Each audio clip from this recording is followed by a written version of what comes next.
Students, welcome to all. তো আজকে আমরা যেটা করব সেটা হচ্ছে তোমাদের ক্লাস 12-এর থার্ড সেমিস্টারের alternating current, very important topic. তো আমরা ক্লাসটা ভালো করে দেখব। যারা নতুন তারা সাবস্ক্রাইব করে রাখো, তোমাদের ক্লাসগুলো পরপর আসতে থাকবে। তো প্রথমেই আমরা জানবো যে তড়িৎ প্রবাহ মাত্রা দু রকমের হয়। একটাকে আমরা বলি ডিসি, যার বাংলা টার্মটা হচ্ছে সমপ্রবাহ, আর একটা হচ্ছে এসি। এইবার ডিসি যেটা, সেটা কি হয়, সেটা হচ্ছে সময়ের সঙ্গে সঙ্গে যে তড়িৎ প্রবাহের মান এবং অভিমুখ অপরিবর্তিত থাকে তাকে আমরা কি বলি, সমপ্রবাহ। তার গ্রাফটা কিরকম হবে, যদি আমরা এই দিকে কারেন্ট বা ভোল্টেজ যাই নি না কেন, আর এই দিকে আমরা সময় নিচ্ছি, তাহলে গ্রাফটা কিরকম হবে, এই। তাহলে সময়ের সঙ্গে এখানে কারেন্ট বা ভোল্টেজের মানটা এবং অভিমুখটা কোনোটাই পরিবর্তন হচ্ছে না। দেখো এটা এই দিকেই রয়েছে, সেম দিকে, এই দিকে আসছে না, এই দিকে আছে। তাহলে এই ধরনের কারেন্টকে আমরা কি বলি, ডিসি কারেন্ট বা সমপ্রবাহ। আর এসি কারেন্ট হচ্ছে যেগুলো সময়ের সঙ্গে সঙ্গে মান এবং অভিমুখ পরিবর্তন করে, সেইগুলোকে আমরা এসি কারেন্ট বলবো। তাহলে এসি কারেন্ট অনেক রকম হয়, তার মধ্যে আমার সিলেবাসে একমাত্র আছে সাইনোসয়েডাল। সাইনোসয়েডাল যেটা হয় সেটা হচ্ছে এরকম দেখতে হয়।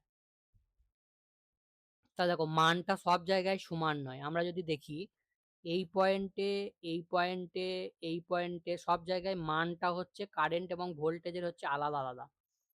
তাহলে এই ধরনের প্রবাহকে আমরা কি বলবো, এসি। এইবার দেখো সাইনোসয়েডাল বলতে সাইন এবং কস। সাইন এবং কস, যখন আমরা কারেন্ট এবং ভোল্টেজটাকে সাইন এবং কস দিয়ে লিখবো তখন সেটাকে আমরা বলবো সাইনোসয়েডাল। পরবর্তী প্রবাহের অনেক রকম গ্রাফ হতে পারে, বাট আমার আছে শুধুমাত্র সিলেবাসের সাইনোসয়েডাল, সাইন এবং কোসাইন। ধরো এরকম আমি আঁকলাম, ঠিক আছে, এরকম হতে পারে, এই এই, ঠিক আছে, এই এই, এরকম করে যেতে পারে, তাহলে এটাও একটা এসি। তারপরে এরকম হতে পারে, এই এই, এই গেল, এই, তাহলে এখানে ভ্যালুটা সেম নেই, চেঞ্জ হচ্ছে, তাহলে এটাও একটা এসি।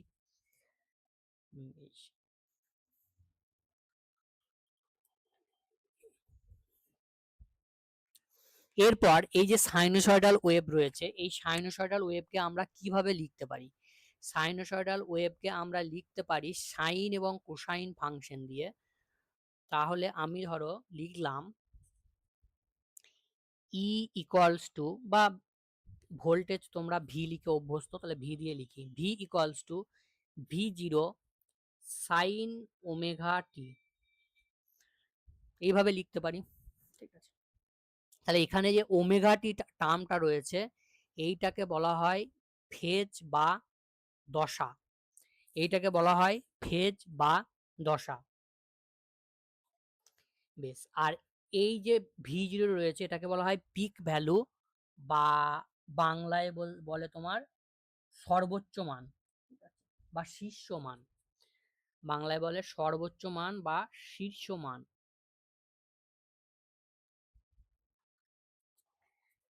তাহলে এইভাবে আমরা লিখতে পারি। দেখতে কিরকম হবে, সেটা এরকম দেখতে হবে।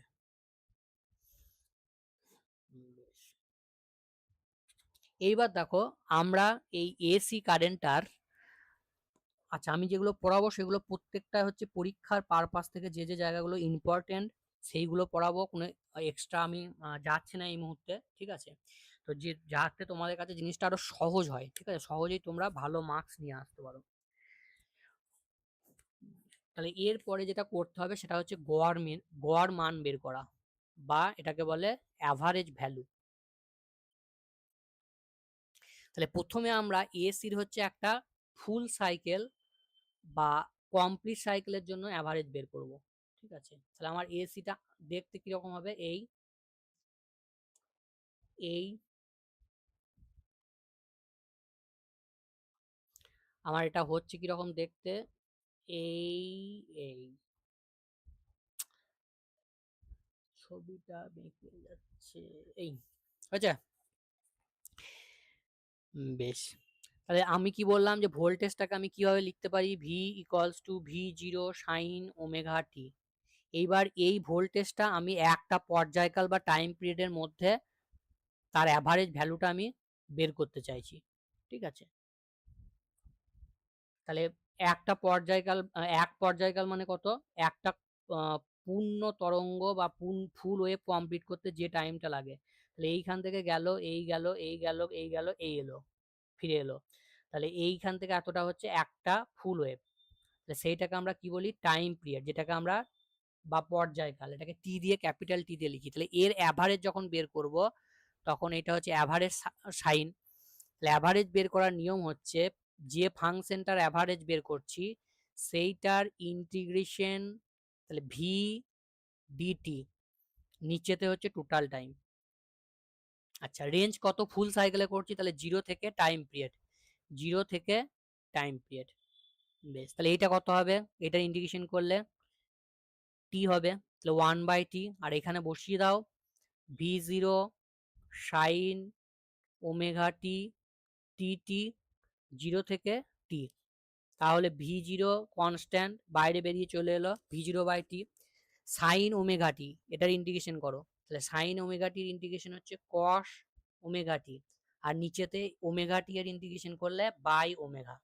এবার এখানে বসাও জিরো থেকে টি। এবার দেখো আমরা জানি যে ওমেগাটা কি, ওমেগাটা হচ্ছে অ্যাঙ্গুলার ফ্রিকোয়েন্সি বা কৌণিক কম্পাঙ্ক বা কৌণিক বেগও আমরা বলতে পারি। এইবার দেখো এই টাইম পিরিয়ডের সঙ্গে ওমেগার রিলেশনটা কি, সেটা হচ্ছে টি ইকুয়ালস টু 2π/ω। তাহলে এখান থেকে আমরা বলতে পারি ওমেগা টি ইকুয়ালস টু 2π। বেশ, তাহলে মাইনাসটা আমি নিয়ে নিচ্ছি, ওমেগা নিয়ে নিচ্ছি, তাহলে ভি জিরো ওমেগা টি। এবার কস কস, এটা হবে কি, একবার কস omega t minus cos 0 degree. বেশ, তাহলে কস জিরোর ভ্যালু হচ্ছে কস জিরোর ভ্যালু কত, 1, আর ওমেগা টি এর জায়গায় আমরা 2π বসাবো। ওমেগা টি এর ভ্যালুটা হচ্ছে 2π, তাহলে 2π এর ভ্যালু কত, 2π এর ভ্যালু হচ্ছে 1, তাহলে কস 2π এর ভ্যালু হচ্ছে 1, আবার কস জিরোর ভ্যালু হচ্ছে 1, তাহলে 1 থেকে 1 বাদ দিলে কি হয়, 0। তার মানে অ্যাভারেজ ভ্যালুটা যদি আমরা ফুল সাইকেলে বের করি তাহলে 0 আসবে। এইবার জিনিসটাকে যদি আমরা গ্রাফ থেকে বোঝার চেষ্টা করি, সেটা দেখে নাও কিভাবে আসছে। দেখো এই দিকের যে এরিয়াটা সেটা পজিটিভ যদি আমরা বলি, আর এই দিকের যে এরিয়াটা এটাকে যদি আমরা নেগেটিভ বলি, তাহলে এর অ্যামাউন্টটা মানে এর এরিয়াটা দুদিক থেকে সেম হবে। তাহলে এইটাকে যদি আমরা প্লাস বলি, এটাকে যদি আমরা মাইনাস বলি, তাহলে একে অন্যকে কি করে দিচ্ছে, ক্যান্সেল করে দিচ্ছে। সেই জন্য গড় মানটা কি হচ্ছে, 0 হচ্ছে। তাহলে আমাকে কি করতে হবে, হাফ সাইকেলের জন্য অ্যাভারেজ বের করতে হবে। হাফ সাইকেল মানে এইখান থেকে এতটা, এর জন্য আমাকে অ্যাভারেজ বের করতে হবে। এর জন্য যদি অ্যাভারেজ বের করি, কিভাবে বের করব, তাহলে এবার হচ্ছে গড় মান বা average value over half cycle. Half সাইকেলে যদি বার করি একই হবে, শুধু ইন্টিগ্রেশনের রেঞ্জটা আমার চেঞ্জ হয়ে যাবে। তাহলে কিভাবে বের করব, তাহলে average of voltage equals to কি ছিল ফর্মুলা, ভি ডিটি, আর নিচেতে হচ্ছে ইন্টিগ্রেশন অফ ডিটি। তাহলে এখানে অ্যাভারেজ ইন্টিগ্রেশনের রেঞ্জটা কত হবে, অর্ধেক বলেছি time period, T by two. বেশ, তাহলে এটা ইন্টিগ্রেশনটা নিচেটা করে নিলাম আগে, তাহলে 1/টি/2, তাহলে এটা উল্টে যাবে 2/t, আর এটা বসিয়ে দাও V zero sine omega T DT, 0 থেকে টি/2। ভি জিরো কনস্ট্যান্ট বাইরে বেরিয়ে চলে এলো, ভি0/টি। আচ্ছা, সাইন ওমেগা টির ইন্টিগ্রেশন হচ্ছে মাইনাস কস ওমেগা টি।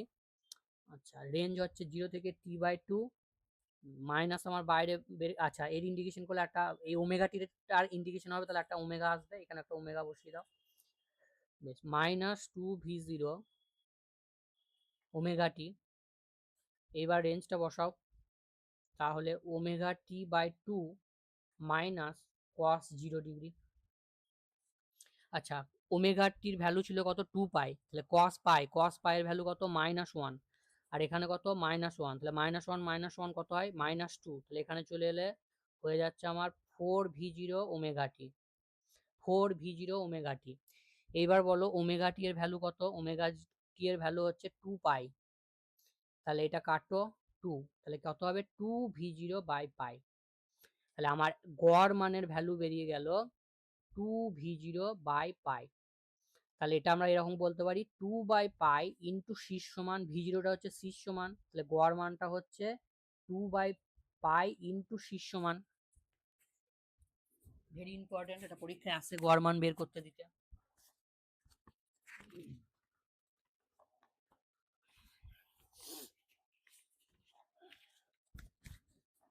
এরপরে আমরা কি করব, কারেন্ট এসি কারেন্টের ক্ষেত্রে আরএমএস বের করতে হবে। ঠিক আছে, আরএমএস হচ্ছে ভেরি ইম্পর্টেন্ট জিনিস, ভিআরএমএস। তাহলে এবার বের করব RMS, root mean square, root mean square, root mean square. তাহলে এটার ফর্মুলা কি হবে, ভিআরএমএস ইকুয়ালস টু, তাহলে রুট রুট করো। আচ্ছা প্রথমে স্কোয়ার করতে হয়, উল্টো দিক থেকে করতে হয়, প্রথমে স্কোয়ার করব, তারপরে মিন করব, তারপরে রুট করব। বেশ, তাহলে প্রথমে স্কোয়ার করি, তাহলে স্কোয়ার করলে কি হবে, V square dt integration 0 to T integration dt. বেশ, আচ্ছা যখন আরএমএস বের করব, যেহেতু আমার ফুল সাইকেলে গড় মানটা 0 হয়ে যাচ্ছে, তাই ফুল সার্কেলের জন্য আমরা আরএমএস বের করছি। ঠিক আছে, তাহলে মনে রাখতে হবে যখন আমি আরএমএস বের করব তখন তোমার হাফ সাইকেলে করার দরকার নেই, ফুল সাইকেলে করলেই হবে। তাহলে এখানে রেঞ্জ বসাও 0 থেকে টি, তাহলে এই হচ্ছে আমার স্কোয়ার হয়ে গেল, এই আমার মিন হয়ে গেল, এইবার হচ্ছে আমার রুট, তাহলে এই জিনিসটার উপর রুট চাপিয়ে দাও, তাহলে দেখতে এটা এরকম হয়ে যাবে। আচ্ছা এইবার এই জিনিসটাকে সলভ করো, তাহলে রুট হয়ে গেল, এইটা না বসিয়ে দাও, তাহলে v0 স্কোয়ার বাইরে বেরিয়ে চলে এলো, integration 0 to T sine square omega T dt by নিচেরটা কত ছিল টি। ওকে, তাহলে রুট ওভার অফ, আচ্ছা আমি রুটটা লাস্টে বসিয়ে দেবো, ঠিক আছে, বারবার আমি রুট লিখছি না, রুটটা আমি লাস্টে বসিয়ে দেবো, তোমরা অবশ্যই খাতায় লিখবে রুটটা বারবার। আচ্ছা নাহলে তোমরা আবার ভুল করতে পারো, চলো করেই দিই, অসুবিধা নেই। তাহলে এটাকে এক কাজ করি, রুট নিয়ে নিলাম। বেশ, এবার v0 স্কোয়ার টি আর একটা 2 আমি নিচেতে নিলাম, কেন 2 নিলাম, কারণ এখানে 2 নিলে আমার ফর্মুলা চলে আসবে 0 to T sine square omega T DT, sign square omega T DT. বেশ, এইবার এই যে সাইন স্কোয়ার, আচ্ছা 2 আসবে সামনে একটা, 2টা না নিয়েও করা যায়, সেটা আমি দেখাচ্ছি কিরকম করে করতে পারো। মনে রাখবে যে যদি আমরা এইটা করি যে সাইন থিটা ডি থিটা, ঠিক আছে, এটাকে যদি ফুল সাইকেলে করি, মানে 0 থেকে 2 পায়ের মধ্যে করি, তাহলে এটা দেখো একটা টাইম পিরিয়ডের উপর করছি, তাহলে এই জিনিসটার ভ্যালু হচ্ছে আমার আসছে হাফ। ঠিক আছে, হাফ, তাহলে এই ইন্টিগ্রেশনটার ভ্যালু আসবে তোমার হাফ, আর এখানে যেহেতু রেঞ্জটা টি আছে তাহলে টি বাই টু আসবে। ঠিক আছে, তাহলে এইভাবেও করতে পারো তোমরা, এই জিনিসটা টি বাই টু, তাহলে এইভাবে আমি করে দিই, তাড়াতাড়ি হবে জিনিসটা। ঠিক আছে, তোমরা ম্যাথামেটিক্সে চেক করতে পারো ইজিলি, ওটা হাফ আসবে। তাহলে এটা root over of v0 square by T, আর এই ইন্টিগ্রেশনটা তোমার লাগবে, সেহেতু এটা মাথায় রাখবে, একটু বারবার এই ইন্টিগ্রেশনটা আসতে পারে কারেন্ট চ্যাপ্টারে, সো এই জিনিসটাকে মাথায় রাখবে। এটার ইন্টিগ্রেশনটা করলে আমার আসবে টি বাই টু, রেঞ্জটা টি আছে বলে টি বাই টু, অ্যাকচুয়ালি ইন্টিগ্রেশনটা হচ্ছে যে যদি আমরা ফুল সাইকেলে করি তাহলে এটা হাফ আসবে। বেশ, তাহলে দেখো এখানে টি টি কেটে যাচ্ছে, আর v0 রুটের বাইরে বেরিয়ে এলো, তাহলে v0 বাই রুট টু, তাহলে আরএমএস এর সঙ্গে শীর্ষ মানের সম্পর্ক হচ্ছে এইটা, তাহলে ভিআরএমএস ইকুয়াল টু শীর্ষ মান by root two. Very important, পরীক্ষাতে আসতে পারে এটা।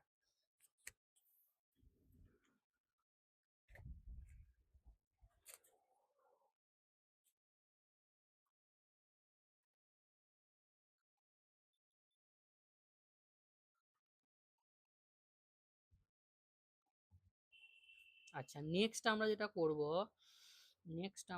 করব সেটা হচ্ছে,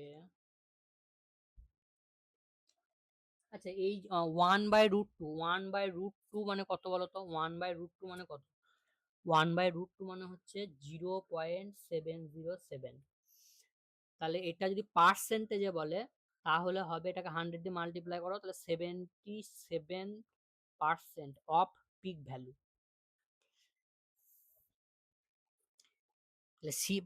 আরএমএস প্রবাহটা হচ্ছে প্রবাহের শীর্ষমানের 70.7%।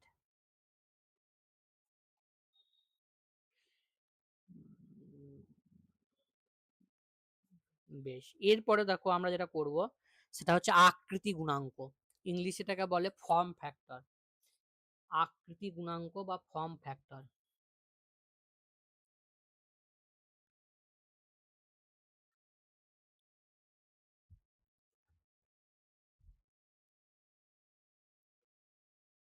আচ্ছা, এটা কি জিনিস? এটা খুব সহজে যদি আমি বলি, আকৃতি গুণাঙ্ক এটাকে সাধারণত কে দিয়ে লেখা হয়, তাহলে এটাকে আমি বলতে পারি এটা হচ্ছে VRMS বাই ভি অ্যাভারেজ। মানে আরএমএস ভ্যালু এবং গড় ভ্যালুর যে মানের যে অনুপাত, সেটাকে আমরা কি বলছি? ফর্ম ফ্যাক্টর বা আরএমএস ভ্যালু। ইংলিশ টার্মগুলো জেনে রাখবে, ভেরি ইম্পর্টেন্ট, জেনে রাখার জন্য জেনে রাখা অবশ্যই দরকার, নাহলে পরবর্তীকালে অসুবিধা হবে। ঠিক আছে, যারা সায়েন্স নিয়ে পড়বে তাদের জন্য ইংলিশ টার্মগুলো ভেরি ভেরি ইম্পর্টেন্ট। এবার দেখো VRMS এর ভ্যালুটা বের করেছিলাম কত, V0/√2, আর ভি অ্যাভারেজের ভ্যালুটাও বের করেছি, সেটা কত ছিল? ভি অ্যাভারেজের ভ্যালুটা তোমার ছিল, আমি এখানে লিখে দিচ্ছি, 2V0/পাই। তাহলে এটা নিচেতে আছে, উল্টে যাবে, তাহলে পাই/2V0। তাহলে V0 কেটে গেল, তাহলে ফর্ম ফ্যাক্টরের ভ্যালু তোমার বেরিয়ে যাচ্ছে পাই/2√2। তাহলে এটা মোটামুটি ক্যালকুলেশন করলে পাইটা যদি 3.14 আর এটা যদি বসাও, মোটামুটি এটা আসবে 1.11। তাহলে সাইনোসয়েডাল ওয়েভের ক্ষেত্রে আমরা আকৃতি গুণাঙ্কের ভ্যালুটা কত দাঁড়িয়ে যাচ্ছে? 1.11।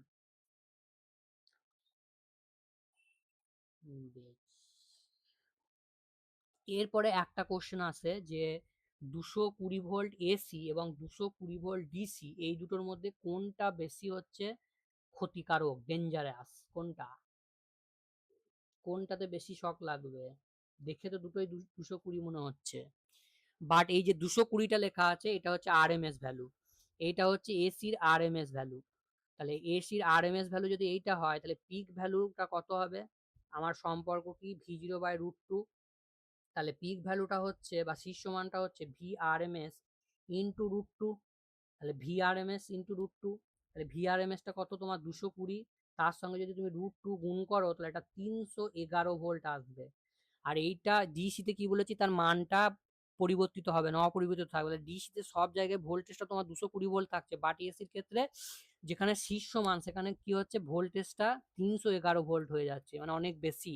তাহলে তোমার বেশি শক কোথায় লাগবে? এখানে 311 ভোল্ট তুমি শর্ট খাচ্ছ শীর্ষ মানের কাছে।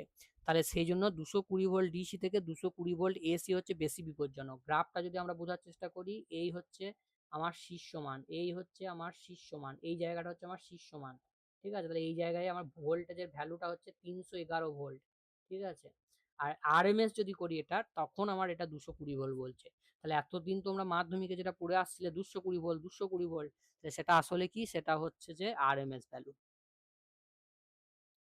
বেশ, এবার আমি কিছু নিউমেরিক্যালস করাই, চলো, তাহলে জিনিসটা আরো ক্লিয়ার হয়ে যাবে, আরো ক্লিয়ার হয়ে যাবে। আচ্ছা, তোমরা যারা নতুন তারা অবশ্যই চ্যানেলটা সাবস্ক্রাইব করে দিও, তোমাদের হেল্প হবে প্রচুর। বেশ, চলো আমি একটা জিনিস দিচ্ছি, তোমাদের ছায়ার বই থেকে দিচ্ছি, চলো। বেশ, ধরো তোমাকে আমি দিলাম একটা কারেন্ট দিয়ে দিচ্ছি, I ইকুয়ালস টু 100 সাইন 200 পাই টি। আমি বললাম বের করো সর্বোচ্চ প্রবাহ মাত্রা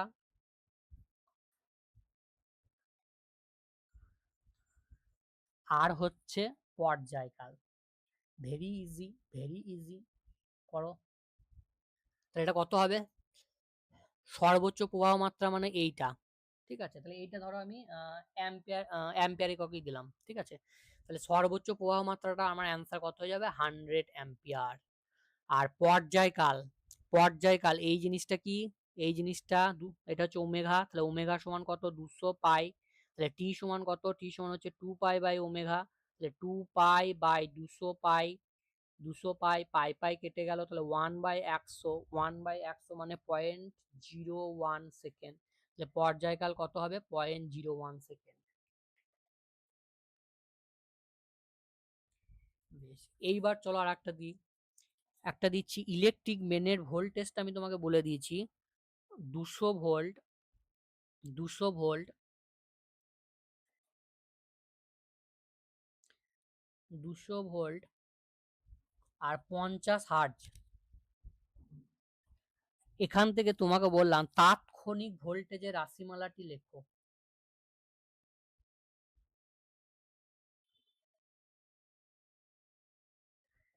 ভোল্টেজের রাশিমালাটি লেখো।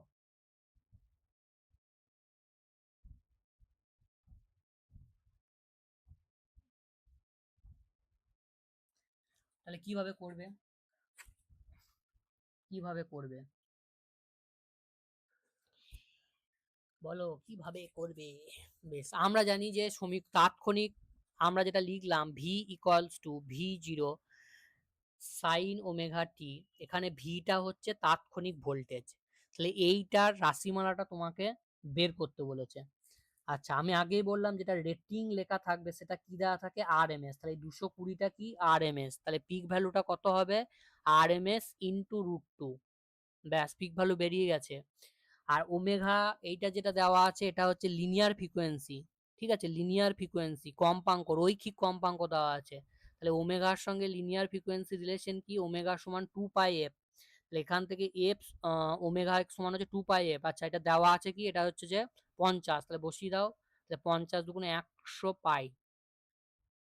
ব্যাস, তাহলে এইখানে আবার বসিয়ে দাও। পিক ভ্যালুর জায়গায় 200√2 সাইন ওমেগার জায়গায় 100 পাই টি, 100 পাই টি। তাহলে এইটা হবে আমার রাইট অ্যান্সার। তাৎক্ষণিক ভোল্টেজের রাশিমালা হবে এইটা, ভি ইকুয়ালস টু 200√পাই সাইন 1 পাই টি।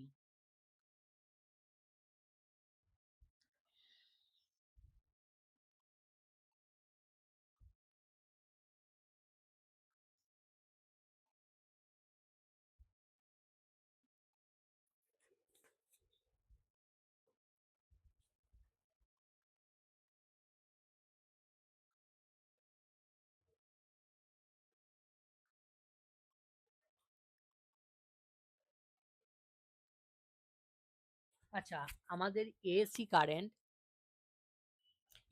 কারেন্ট হচ্ছে প্রডিউসড করা হয় কিসের মাধ্যমে, মানে তৈরি করব কিভাবে এসি কারেন্ট?